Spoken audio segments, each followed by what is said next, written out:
الحمد للہ والصلاة والسلام علی رسول اللہ اما بعد۔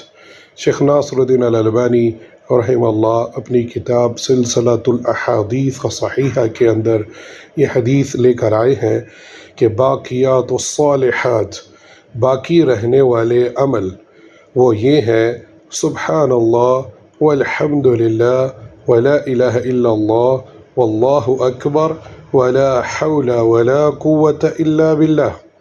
یہ ایسا ذکر ہے جو باقیات الصالحات میں سے ہے، یعنی اس دنیا میں ہم جو دار العمل ہے ذکر کریں گے تو آخرت میں ہمیں اس کا اجر ملے گا۔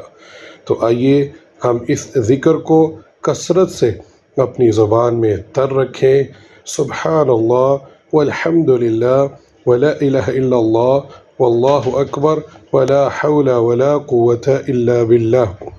اور یہ ایک اور حدیث سے بھی ثابت ہے کہ آپ صلی اللہ علیہ وسلم جب معراج پر گئے تو چھٹے آسمان پر ابراہیم علیہ السلام جد الانبیاء، ان سے آپ کی ملاقات ہوئی۔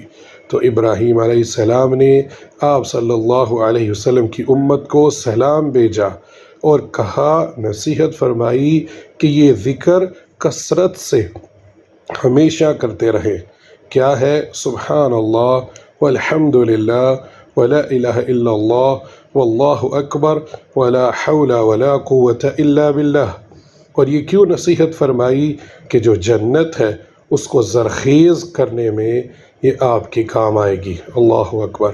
آئیے ابراہیم علیہ السلام جد الانبیاء کی اس نصیحت پر عمل کریں، آپ صلی اللہ علیہ وآلہ وسلم کی اس حدیث پر عمل کرتے ہوئے اس ذکر کو کثرت سے اپنی زبان میں ہمیشہ لا کے رکھیں، لغو باتوں سے بچا کے رکھیں، فضول باتوں سے ہمیں بچا کے رکھے اور ہماری زبان کو اللہ کے ذکر سے ہمیشہ تر رکھے۔